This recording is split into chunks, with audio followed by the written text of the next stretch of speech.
Bonjour et bienvenue dans Watch and Work. Watch and Work est une série de vidéos de services produites par Contitech à l'attention des mécaniciens automobiles. Ici, vous apprendrez à remplacer une courroie de distribution sur toutes sortes de moteurs, facilement, rapidement et en toute sécurité. Ces vidéos présentent à tous les réparateurs professionnels les différentes étapes clés de cette intervention. Je m'appelle Stéphane Meyer et dans chaque vidéo, je vous présenterai un modèle de moteur différent. Bon, entrons dans le vif du sujet.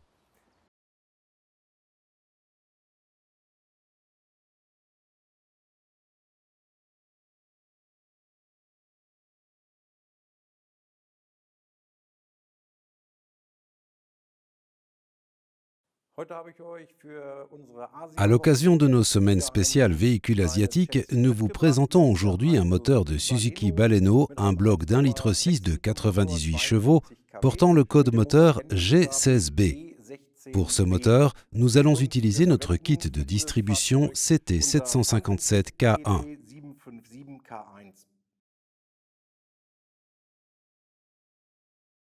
Tout d'abord, amenez le moteur dans sa position de pigeage. Pour ce faire, vous disposez de deux repères sur le moteur, l'un sur la poulie de Vilebrequin et l'autre sur la poulie d'arbre à cames.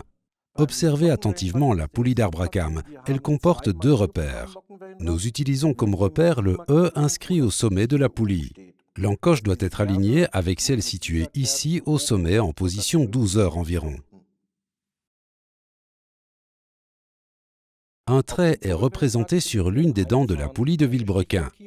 Il doit être aligné avec le repère du couvercle du carter situé en arrière. Desserrez maintenant la vis du galet tendeur et la vis du levier pour détendre la courroie de distribution. La courroie de distribution est tendue par le biais de ce petit ressort. Décrochez ce dernier puis déposez la courroie de distribution.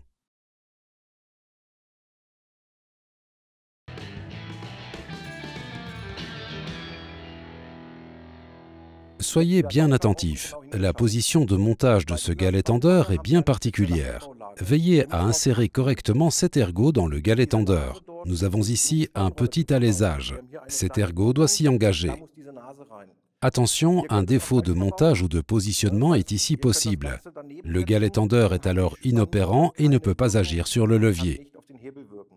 Lorsque le galet tendeur est en place, vérifiez une fois encore l'ensemble du mécanisme en déplaçant le levier, ce qui doit entraîner le déplacement du galet tendeur. Si vous n'avez pas monté le galet tendeur correctement, le levier bougera mais pas le galet tendeur.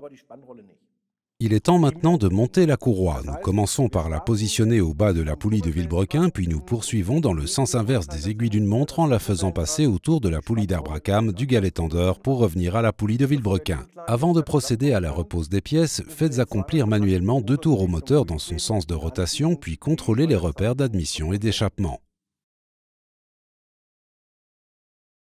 Qu'il ne vous reste plus qu'à vérifier que vous avez remonté toutes les pièces. Respectez les instructions du constructeur et plus particulièrement les couples de serrage. N'oubliez pas, à trop serrer une vis, elle finit par casser. N'oubliez pas non plus notre label qualité. Appliquez notre autocollant dans un endroit parfaitement visible du compartiment moteur afin que le client puisse voir que vous avez monté un produit de qualité.